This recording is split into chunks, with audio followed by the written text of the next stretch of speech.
Hello and welcome. You're watching the Monday edition of This Is Exclusive with me, Shaheen. Tonight on This Is Exclusive, we put the spotlight on two investigative stories. One, the 10/11 conspiracy that has now been unmasked. We get you full details of what exactly was the plan of this terror doctor module.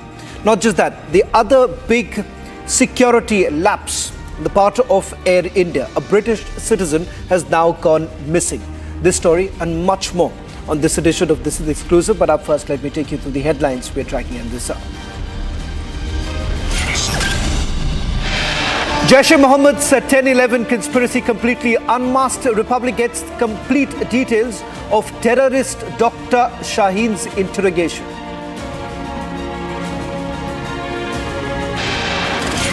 Major security lapse at T3 of Delhi IGI airport. Deportee passenger allowed to walk free. Air India faces scrutiny.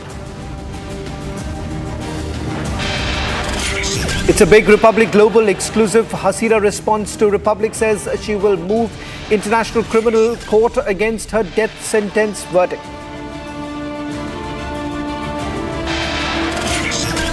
Anil Ambani skips Enforcement Directorate summons again, offers only virtual appearance in FEMA probe.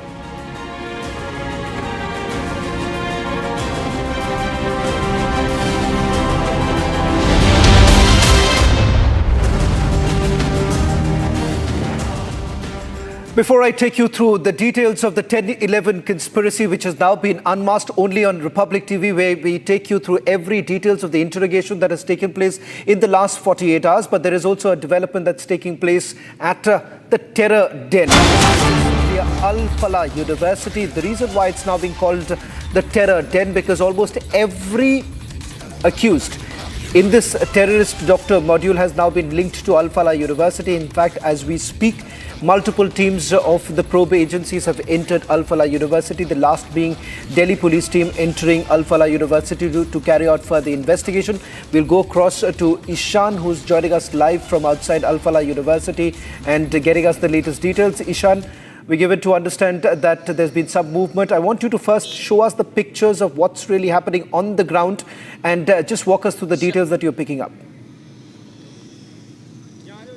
Shravan, there have multiple investigation teams have arrived at Al-Falah. Delhi police team has just entered the campus. We can see that multiple teams inside the Al-Falah campus are investigating. They are trying to bring something out of the vehicle.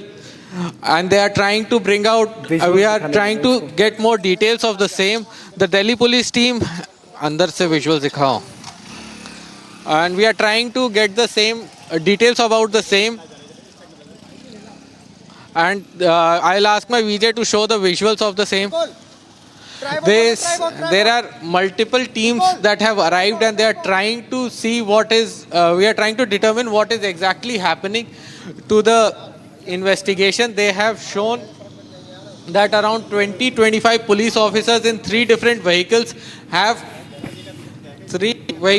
come in, and we can see that there are at least one team of the Delhi police and the other two vehicles had civilian number plates. So assuming that it is possible that they might be from the special investigative teams that have formed. We are trying to get more details from the same. However, nobody is really speaking on the same, and they are all standing in front of us at Al-Falah University and awaiting arrival of more investigative teams. Back to you, Shravan. Well, I'll just stay with these visuals coming in as I take our viewers through the latest.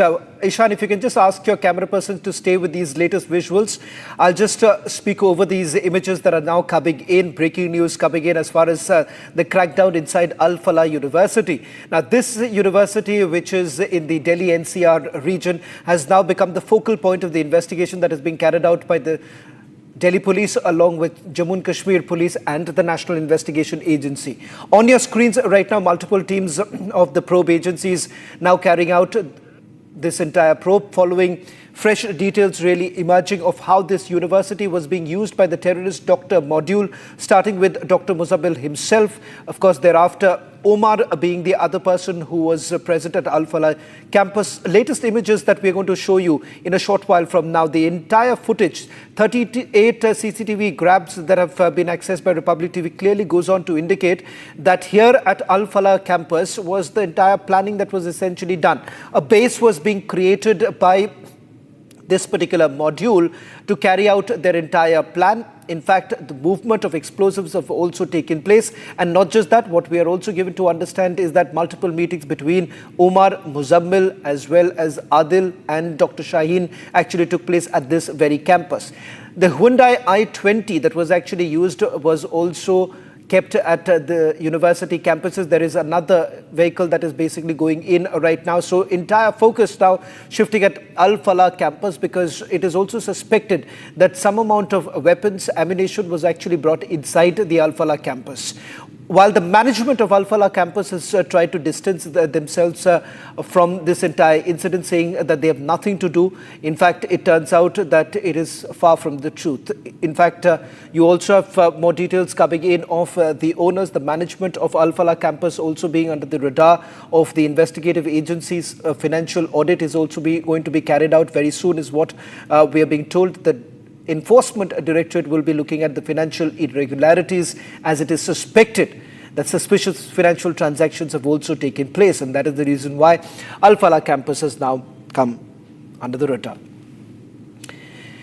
Well, in fact, now I'm going to take you through the details of the interrogation that has taken place so far. In the last few days, the Jammu and Kashmir police has actually intensified the interrogation of Dr. Shaheen, the terrorist doctor, who's now revealed that Omar, in fact, was intent on executing a spectacular attack and had planned to carry out in September, with Shaheen stating that Omar as well as Muzammil were already shifting explosives as early as July.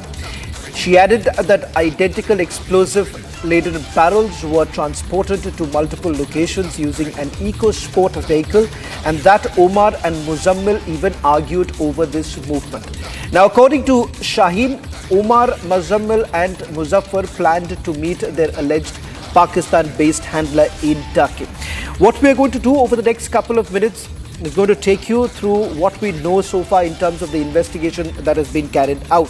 So far, remember, Dr. Shaheen, the terrorist doctor, has revealed that there was also an altercation that took place between Muzammil and Omar with regards to the movement of explosives, which was taking place using the red Eco Sport, which has now been taken into custody by Delhi police. In fact, Dr. Shaheen had asked Muzammil as to why exactly the explosives are being moved and what are these barrels for. Muzammil had initially told Shaheen that these barrels were largely used for cleaning purposes, but had not revealed that this was to be used for movement of arms and ammunition. In fact, what we are being told, a laptop bag was also being used to store some of the arms and ammunition that was being used. And we are being told on 30th of October, there was, following Muzammil's arrest, she had actually dumped all the details, all the weapons.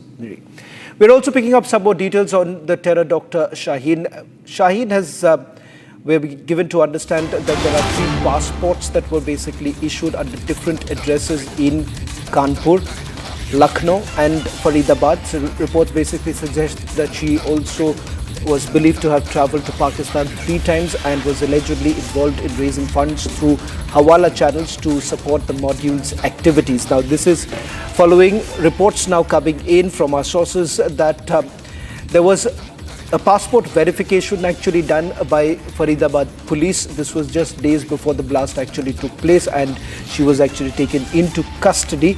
They were present there. In fact, her picture was also taken by Faridabad police. What we do not know is that what kind of a report was submitted by Faridabad police.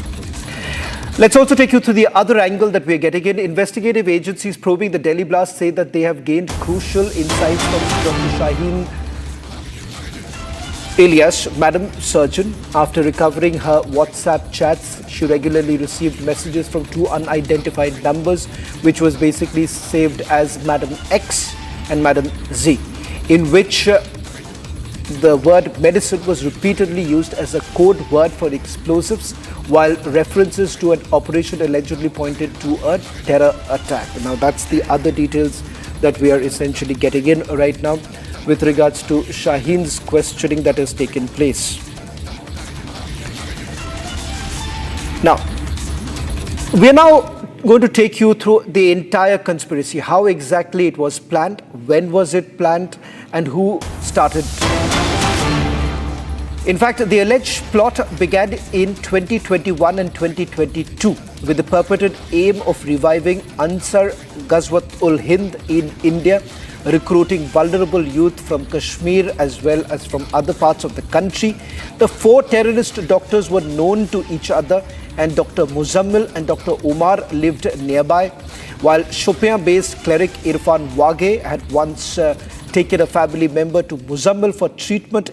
Is said to have conducted radicalization sessions with Muzammil, Adil and Muzaffar. Now, investigators claim that Muzammil wanted to join Ansar in Afghanistan, and in October 2022, the group basically traveled to Turkey, stayed there for 15 days but was unable to go to Afghanistan. That is when they essentially decided to return, and they got in touch with their Pakistan-based handlers, Ukasa, who we are being told stays close to the Pakistan-Afghanistan border. Ukasa was the one who told Muzammil that they need not travel to Afghanistan, and it is through online that they are going to be given further training of bomb making. What were they essentially targeting? Investigators say that the detained terrorist doctors have revealed that Jaish-e-Mohammed, which traditionally focused on striking state symbols, and this time instructed them to target the country's economic backbone, including MNCs, hospitals, cinema halls and other financial institutions, marking a shift towards attempts to damage India's economy. In fact, the idea was to target MNCs, hospitals as well as cinema halls. In fact, it turns out that this was a change in the tact adopted by Jaish-e-Mohammed. In fact, Jaish-e-Mohammed largely has always targeted state symbols, but this time the idea was completely different, and they essentially wanted to target financial institutions of the country. Let me also take you through the other details we're getting in right now as far as the 10/11 conspiracy is concerned, where the investigators suspect that the doctor module was being directed by Pakistani-based handler Abu Ukasa, who is believed to operate near the Afghanistan-Pakistan border, and had reportedly instructed accused Muzammil that he did not need to travel to Afghanistan, assuring him instead that bomb-making training would be provided online, further deepening the group's remote operational links. In fact, it was Ukasa who had actually told Muzammil that he need not travel any further. And while he is based out of Srinagar and Faridabad, he would be provided with all instructions and where exactly he could actually get the explosives from. In fact, it turns out that over a period of time, they not only imparted bomb-making training, but also radicalization materials, which was part of their recruitment module. And the task that was basically given was to identify vulnerable Indians, vulnerable students from across the country, so that they could actually get them on board. Now, investigators say that the terror doctor module had established bases in Faridabad as well as Saharanpur, where it reportedly procured explosive materials such as ammonium nitrate and potash in small batches from shops in Sonipat, Gurgaon and other locations, many of which have already been identified. Now, officials have also confirmed to Republic TV that some shopkeepers had questioned the buyers, prompting the accused to present their medical IDs to avoid suspicion, and a quantity of explosive material was later recovered from a vehicle that was believed to have been used by the module. Now, these are the latest details that we have got. Now, we're going to get to the final angle with regards to how there is a new link that is basically emerging. Investigators have traced the new link saying that Omar Nabi left the Al Falah campus on 30th of October in the same I-20 car and travelled to Noor, returning to Delhi early Monday morning after crossing the Firozpur Jirka toll plaza. This was around 1:36 in the morning. Records essentially show that Omar had travelled to Srinagar on 18th of October and came back to Delhi on 24th of October, allegedly leaving both his phones behind in Kashmir before returning. That's the latest now coming in, that Omar had basically left Al Falah campus on 30th of October for noon.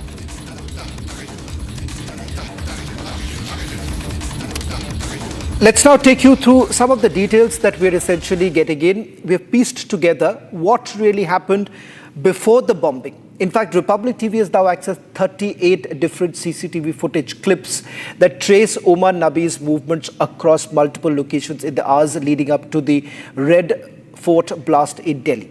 The exclusive surveillance material reveals key moments from his parking stops to his movement through various city points and university areas, offering critical insight into the trail before the attack. Now, the first CCTV footage is of 6:34 in the evening on 29th of October. In fact, this is at the parking lot at Al Falah University. It seems Omar had entered Al Falah University on 29th of October in the evening around 6:34. Let's take you to the second CCTV footage, which is around 8:18 in the evening, where he is essentially seen close to the Al Falah hostel. In fact, that is CCTV number 2, that is 8:18 in the evening inside Al Falah hostel, where we are given to understand where he spent the night. Let's move to CCTV number 3. This is on 30th of October in the afternoon, 2:38 in the afternoon, when a mechanic and a compounder basically arrive. This is on 30th of October. It seems that they had gone inside and Omar had actually called them. The mechanic as well as the compounder have been questioned by the Delhi police as well as the National Investigation Agency. That is around 2:38 in the evening on 30th of October when both of them enter. The fifth CCTV footage is of 2:41 in the afternoon on 30th of October when the I-20 basically exits the campus. Now, it is suspected that ammunition that was basically prepared inside Al Falah University was inside this vehicle, exiting from the campus. That is CCTV 5. CCTV 6 is about 11:43 in the evening on 9th of November, where the I-20 was spotted at Khalilpur toll plaza. That is around 11:43. So starting from the time that he left from Al Falah for Noor, it turns out that he was staying there. CCTV number 7, it is around 1:45 in the morning. That is on 10th of November when the I-20 basically reappears at Khalilpur toll. Once again, it seems that he was essentially leaving from there. That's 7th CCTV footage that we have accessed. The 8th CCTV footage, let's move to the other one. It's the 10th CCTV footage that we have. This is around 8 o'clock in the morning on 10th of November when the car once again makes an entry into Badarpur. Let's move to the 11th CCTV footage that we have. This is around 8:31 in the morning where the I-20 is once again spotted at Ashram Chowk and was basically moving towards Ring Road. The 13th CCTV footage is of around 8:37 in the morning on the 10th of November, that basically the vehicle moves towards Mayur Vihar and from there goes towards DND, that is in Noida area, where this car is spotted. 8:39 in the morning on 10th of May, the car is once again spotted near Mayur Vihar, entering Mayur Vihar. Not very sure as to what exactly was he doing there. The next CCTV footage that we have is of 8:47 in the morning, November 10th, when he's seen near the Chilla CNG pump, which is again in closer towards the border areas.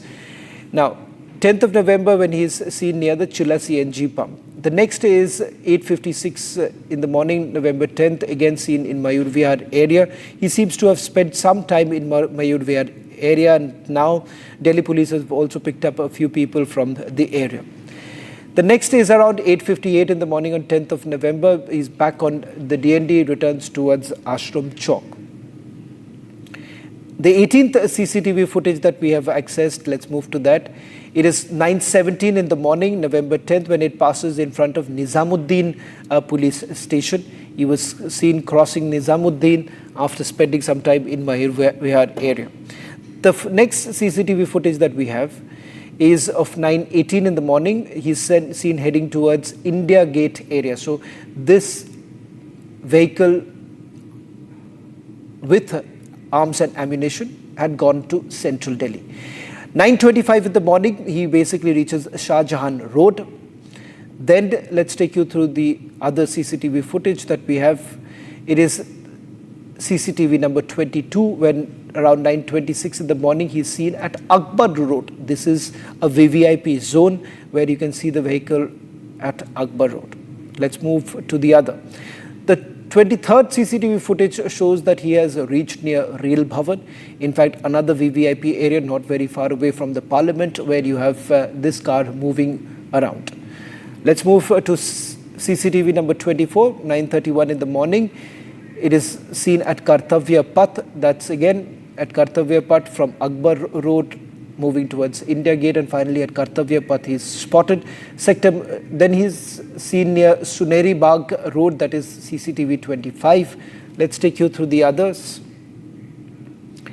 CCTV number 26, 9:33 in the morning, which passes Tughlaq Road police station. He still is in that area. In fact, I'm told that Niranjan is getting us some more breaking news right now. Niranjan, over to you as we have also accessed more details. 38 CCTV footage. We'll stay with those CCTV images while we take you through some more details coming. Staying with the pictures, Shaheen. In fact, I wanted to add to that, go to CCTV number 28 because we were supposed to get more details of the CCTV. So I'm just trying to help you with the CCTVs right now because we're on number 29 right now. In the CCTV number 29, Shaheen, 9:48 a.m. The car, the Hyundai i20 is seen passing Safdarjung Hospital. That is the next footage, 29. That's the same car there spotted there. CCTV number 30 at 2:04 p.m. seen at Connaught Place Outer Circle. So this is one of those rare times when a bomber is entirely traced. I'm going to CCTV 31 now, 2:10 p.m. near Barakhamba Road in the national capital, the same Hyundai i20 with a car bomber. At 2:17 p.m. CCTV number 32. I'll go to 33 now first up. 2:34 p.m. at Masjid across Turkman Gate, which we have already reported on. This is the Shazi Ilahi Mosque. And then CCTV number 34 at 3:15 p.m. he was spotted at the Delhi Gate signal. CCTV number 35, 3:16 p.m. outside Daryaganj police station. CCTV number 36 at 3:29 p.m. 13 minutes later, seen entering the Red Fort parking area, which of course was one of the first CCTV videos that we accessed. And we put that out in great detail.